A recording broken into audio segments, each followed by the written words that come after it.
Hey everyone, Golden Ninja 3000 here again. Today's the 10th anniversary of LEGO Ninjago because it's January 1st, 2021. And so I've laid out all of my Ninjago legacy sets from the last 2 years so I can take a look through them with you guys. Now, when I say every set, I don't mean every single legacy set because some of them just aren't worth the money to me. This is every main set that's been released, so it's not counting the 4+ set and the spinners, as well as like the polybags, because those are pretty hard to find in the US. So here are the spinners that I do have. You can see I've got Nia and Wu, Jay, and then Lloyd and Garmadon, so I'm just missing the other main ninja. But again, this is why I wanted to do like every main set released, because like I couldn't get those spinners. I don't like the 4+ sets. I don't think they're worth it. But I still think that people might like to see just every single regular legacy set laid out, because this is probably what most people are interested in. So I've tried to arrange it kind of in like a chronological fashion. So I've got all of the Rise of the Snake stuff on this side, then with the Monastery in the back and the Destiny's Bounty on the right side. Then over here, I've got the Final Battle and Rebooted stuff. So the Final Battle stuff is over here with the Earth Driller, the Golden Dragon, and then the Golden Mech. And then I have the Rebooted stuff towards the back with the Kai Fighter, which doesn't really fit in very well because of its awkward shape. And then the Thunder Raider. And then I've got over here right in the corner the only Tournament of Elements set that was released in 2019 or 2020, and that's Lloyd's Jungle Raider. So I like this setup that I've made here because, again, this is just every set made from 2019 to 2020. New sets are out today. A lot of really cool new sets made to celebrate the 10th anniversary with the Golden Ninja minifigures. I haven't bought any of them yet because A, I don't really want to spend that much money on just regular sets. I'm trying to save up for the gardens and then the new modular police station. And the other reason is because I kind of want to wait for a sale. I don't really love the prices on some of the new sets, although the prices on these ones were pretty good. Although there is like one problem that I think that you can see from just having everything laid out here, which is that there's not really anything for the ninja to fight. So I've got all of like the villains kind of laid out in the middle. So there are definitely minifigures for them to fight. I have got the little Ninjroid army led by the Overlord over here. Then I have the very small stone army. I really wish that was bigger. It's just 3 soldiers right now. And then I do have the giant stone warrior. But I mean, that's pretty much the only large build for the villains in any of these sets. The only other villain builds are stuff like this little Ninjroid turret. Then we've got some snake shrines for the golden weapons. And then we also have a little snake turret that came in the Ultra Dragon set. But I mean, this is 2 years of Ninjago legacy right here, and there's like nothing villain related except for the giant stone warrior. I think that that's kind of lame. So I've got the Serpentine army back here. The other thing that I don't like about these guys is that we only have Venomari. They've only made Spida and then Lasha. Again, I don't like that because there are so many different Serpentine tribes. It would have been really cool if they had given us some other minifigures. We do have 3 unique Skulkin back there, and I love those figures. Those are really awesome. They got new molds for their heads and everything. So overall, I mean, I do love the Ninjago Legacy line. Like, so many of these builds are absolutely incredible. I just think that the villains have really gotten the short end of the stick here. In 2021, it's a little bit better because we do have the Overlord Dragon, so that's like a nice sizable $30 villain set. But there's no other villain set. I mean, they have a set called Zane's Titan Mech Battle that released today, and it's like a gigantic Zane mech against 2 ghost villains. Like, that's not a battle. That's just like the villains getting their butt kicked. So I really wish that Legacy paid a little bit more attention to the villain characters.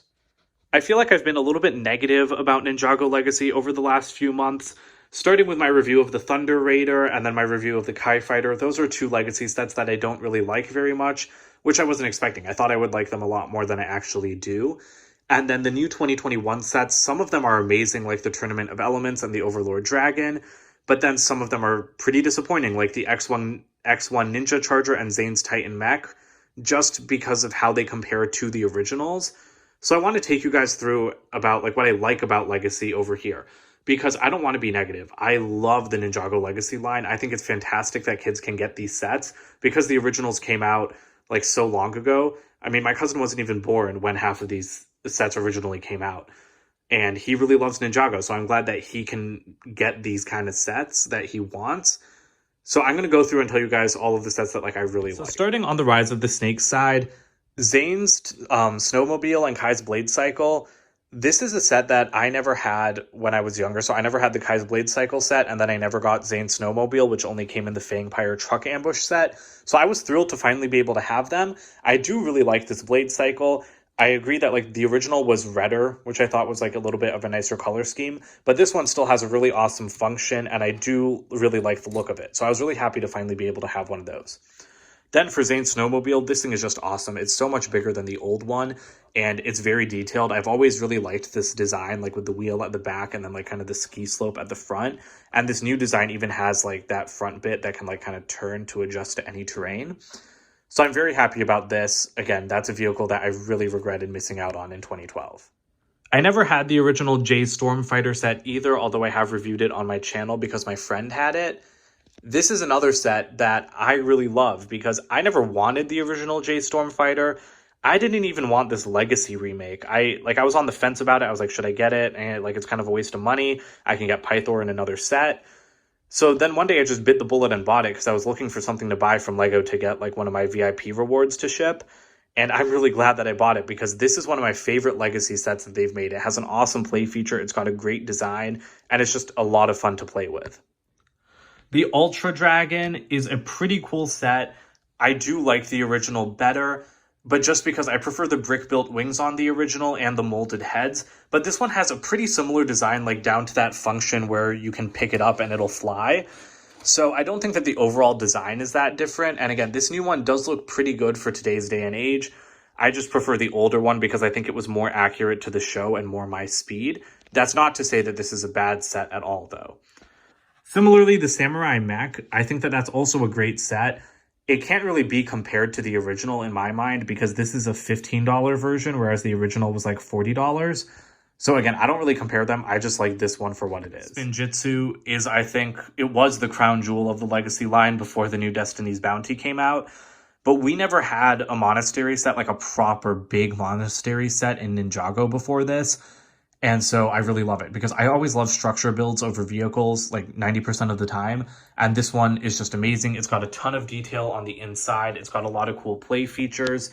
And I do like the little accompanying Monastery training set.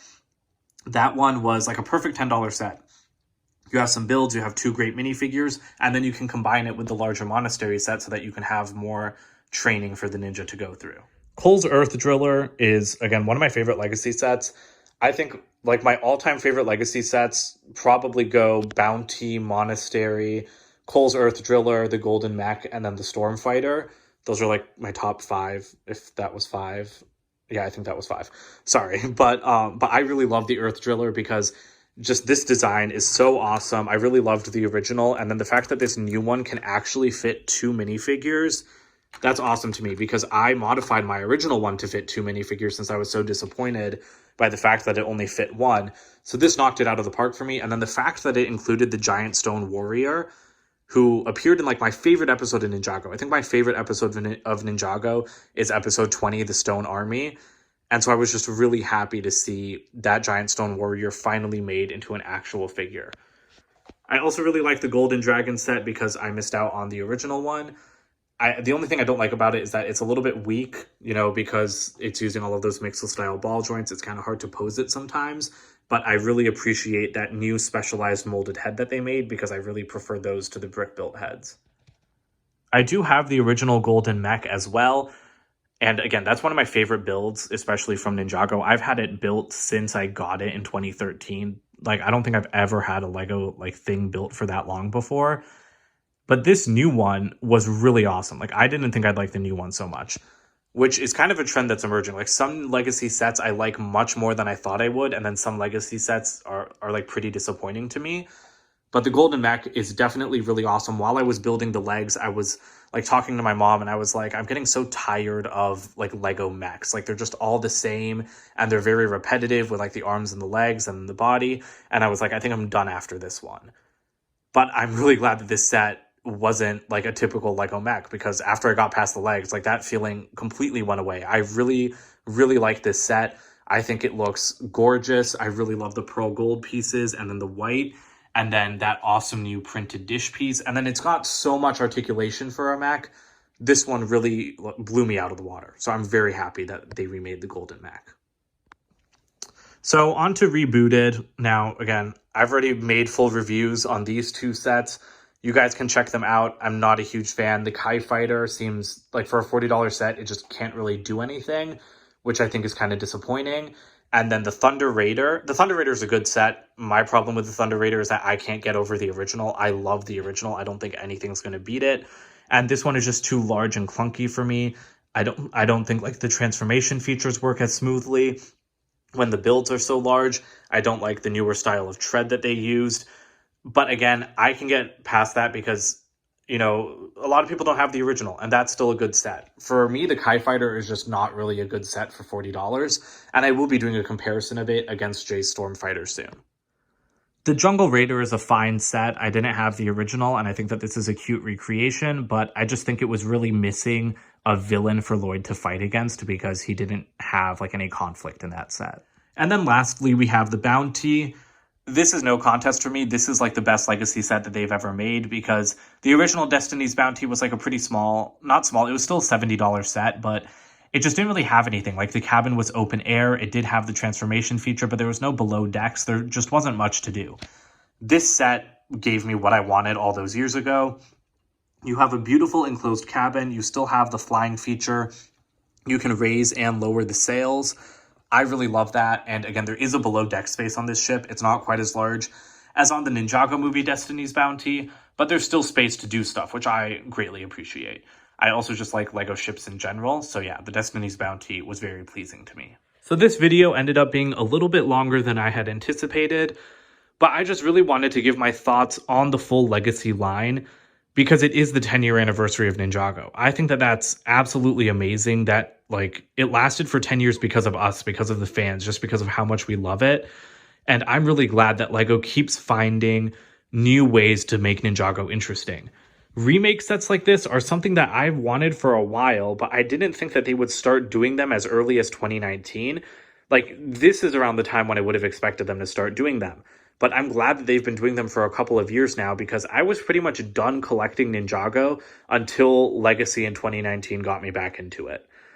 And, you know, I was pretty much done with the series too. I hadn't watched the series for years until my World Builder project sent me back to it, and I'm really glad it did because I still enjoy the show. I'm never going to love it as much as I did just like in those first few seasons because you can't beat out childhood nostalgia. But look at season 15. Like, you guys are discovering a lot more about that now from the leaks from Guyon 2002 on Eurobricks and, of course, Falcon Fan. I mean, they just said that we're getting a Hydro Bounty set for $130 in August. If that $130 Destiny's Bounty is anything to go off of, I'm sure an underwater one is going to, you know, blow us out of the water, pun intended. And I'm so glad that Ninjago's finding ways to stay fresh and relevant even after 10 years. You know, going to the jungle, going underwater. These are really interesting locations to keep spicing them up. And I'm just really grateful that I'm still excited about LEGO Ninjago, about a new season of LEGO Ninjago 10 years after first discovering it. I think that that's really special. And I can't wait for you guys to see what's being planned for the 10-year anniversary and to see what's coming with my World Builder project because I think it's going to be really awesome. But that's it for today. So don't forget to comment, like, and subscribe. And I'll see you guys with more videos soon. Bye for now.